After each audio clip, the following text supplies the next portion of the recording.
today's class is about grammar. Hoy sí nos toca ver un poquito más de grammar y es como que la más fuerte por ahora, aparte del verbo to be. Esta es simple present, es decir, el presente simple.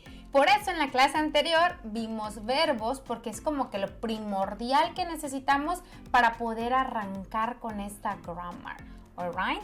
Así que pongan mucha atención tanto en las reglas como a los usos y yo sé que seguramente se les hará facilísimo. So let's get started, guys.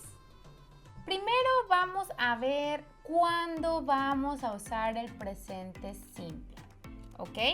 El presente simple, or simple present, is gonna be used to talk about routines.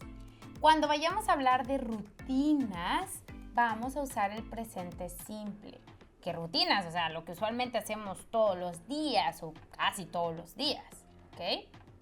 También lo vamos a usar cuando vayamos a hablar de los hábitos. También los hábitos es común que lo hagamos casi todos los días, pero pues no se considera tanto como una rutina, ¿no? Sino que pues es algo que yo hago. Puede ser un mal hábito o un buen hábito. Bad habit or good habit. Por ejemplo, aquí les puse pues un cigarro, ¿no? Como fumar es un hábito. También cuando vayamos a hablar de general truths. Estas son como que las verdades generales, o sea, algo que de ley es así, ¿no? Como por ejemplo las leyes de Newton u otras leyes que se conocen, que ya sabemos que si hago esto va a pasar esto. El resultado de tal acción. Esa es una general truth y siempre que yo vaya a hablar de esas cositas, voy a usar el simple present.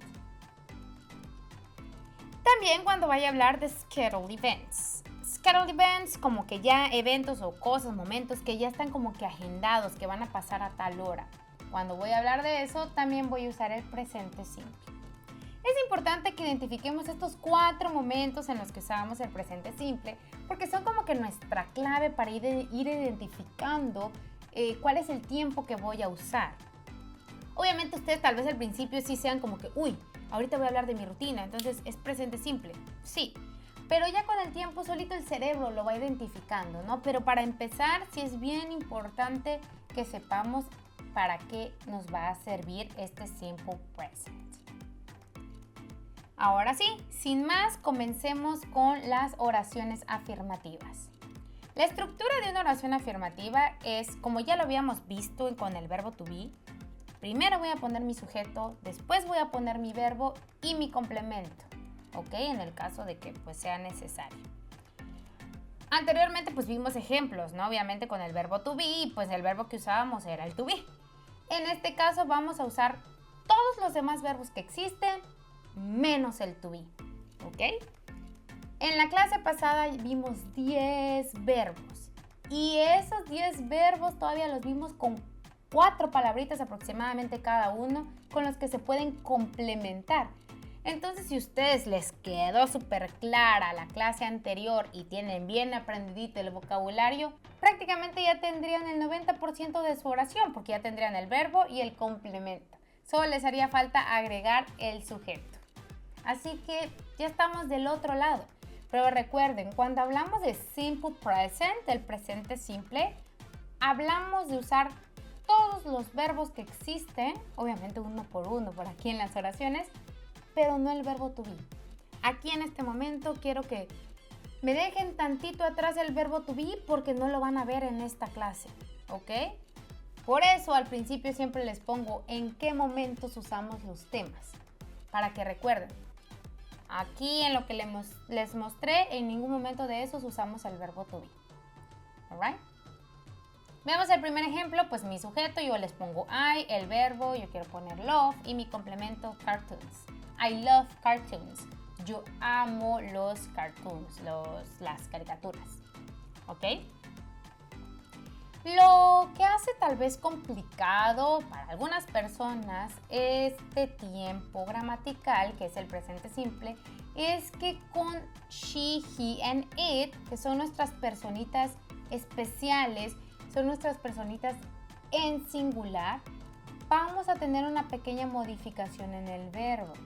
Los verbos van a cambiar y van a tener alguna de estas 3 terminaciones. Ahorita vamos a ver las reglas, ¿ok? Pero estas 3 terminaciones solo se les van a agregar a los verbos cuando el sujeto sea una ella, un él o una cosa, un she, un he o un it, ¿ok? Estamos hablando de uno, de singular. Acuérdense que si yo ya hablo de 2 mujeres, ya no son she, ya son they. Lo mismo que si hablo de 2 hombres, ya no son he, ya son they. Entonces, estas reglas que vamos a profundizar ahorita también, recuerden las que solo son para los singulares o terceras personas del singular, she, he or it. Veamos un ejemplo. You have a brother. Ya habíamos visto el verbo have, que significa tener. You have a brother. Tú tienes un hermano. Normal. Sujeto, verbo, complemento. En este caso, el verbo have, si yo voy a hablar o mi sujeto va a ser she, he or it, este have se va a transformar a has. Es el único verbo que cambia como que un poquito más radical. Have se transforma a has.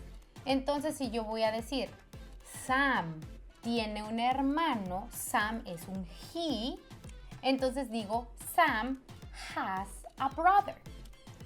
No puedo decir have porque Sam es un chico, entonces tengo que seguir la regla y usar mi has.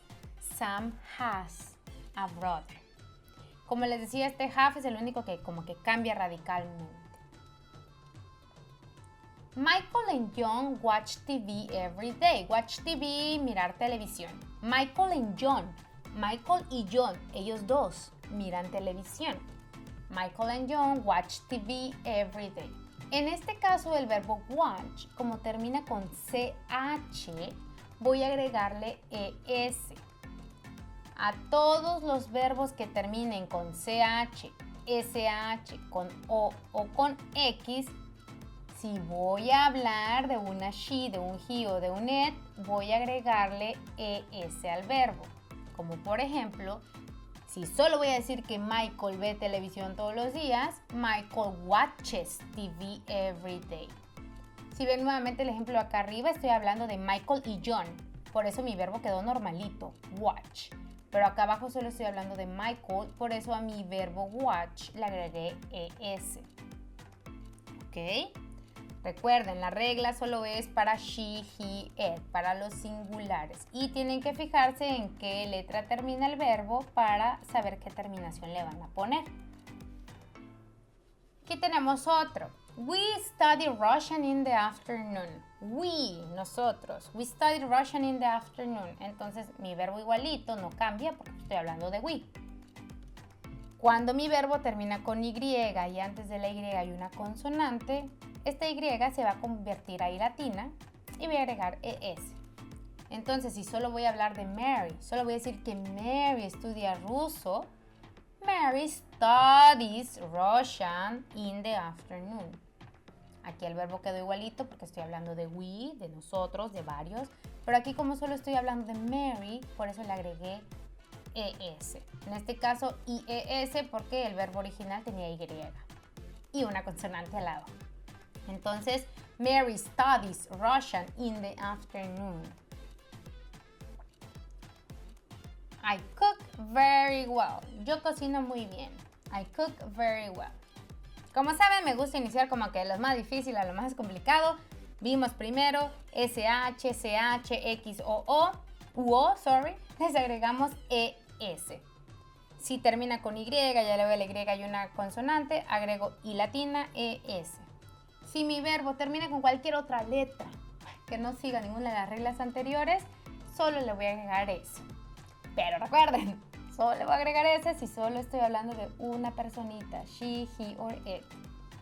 She cooks very well. Yo cocino muy bien, I cook very well. No cambia el verbo. Pero ella cocina muy bien, she cooks very well. Un ejemplo más. My sister and I like to work together. A mi hermana y a mí nos gusta trabajar juntas. My sister and I like to work together. My sister likes to work for me. A mi hermana le gusta trabajar para mí. My sister likes to work for me. Alright? Espero que hasta ahí vayamos bien, espero que esté quedando claro. Eso fue todo por oraciones afirmativas. Ahora veamos las oraciones negativas. Las oraciones negativas, vamos a empezar también con sujeto, pero aquí después del sujeto vamos a usar un verbo auxiliar. Después de ese verbo auxiliar vamos a usar nuestro not, que eso es lo que nos va a ayudar a que la oración sea negativa. Después vamos a usar nuestro verbo. Aquí es importante que recuerden, mi verbo principal jamás va a cambiar. Por eso les puse in base form. Siempre va a ser el verbo en forma base, hable de quien hable. ¿Ok? Y pues un complemento. Ahora, ¿cuál es el auxiliar? El auxiliar puede ser do o puede ser dos. Ya vimos reglas. Entonces, ¿para quién creen que va do y para quién creen que va dos? Do va para I, para you, para we y para they. Mientras que el dos va para she, para he y para it. Entonces, en una oración negativa, lo único que se va a modificar dependiendo de la personita va a ser el auxiliar. Pero ahora el verbo ya no se va a modificar, ya va a quedar igualito como esa forma base. Aquí les puse el ejemplo. I do not go out during quarantine. No salgo durante la cuarentena. Y do not para hacer mi oración negativa. Como es I, mi auxiliar es do y mi not, que siempre tiene que ir ahí. ¿Ok? Y vean pues que el verbo está en forma base. My students do not have free time. Mis estudiantes no tienen tiempo libre. My students do not have free time. Usé mi auxiliar do porque estoy hablando de students, estoy hablando de varios. Aquí mi do y mi not se pueden contraer y puedo decir don't. Entonces, my students don't have free time. Ambas son correctas, do not o don't. Pero ahora, si solo voy a hablar de Sam, solo voy a decir que Sam no tiene tiempo libre. Ahí va a cambiar mi auxiliar y voy a decir Sam does not have free time. Pero vean, el verbo está igual.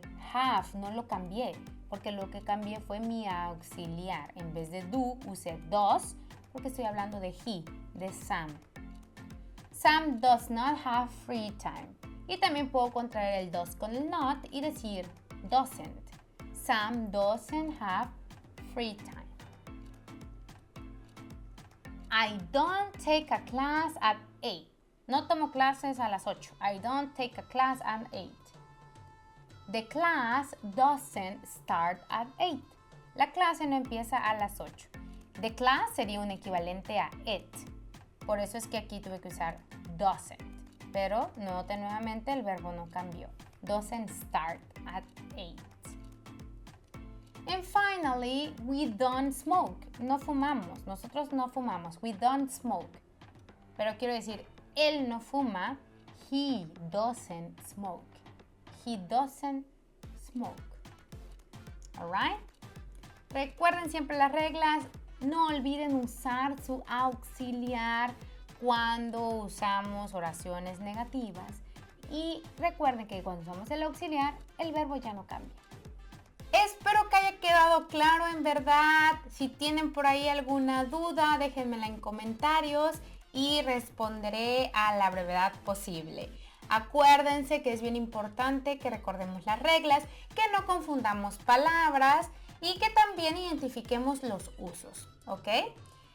Y también hagamos memoria de todo lo que hemos visto, ¿alright? Porque todo eso que hemos visto que es nuestra base nos va ayudando para ir haciendo mejor las cosas ahorita. Sigan así, good luck and see you next class. Bye!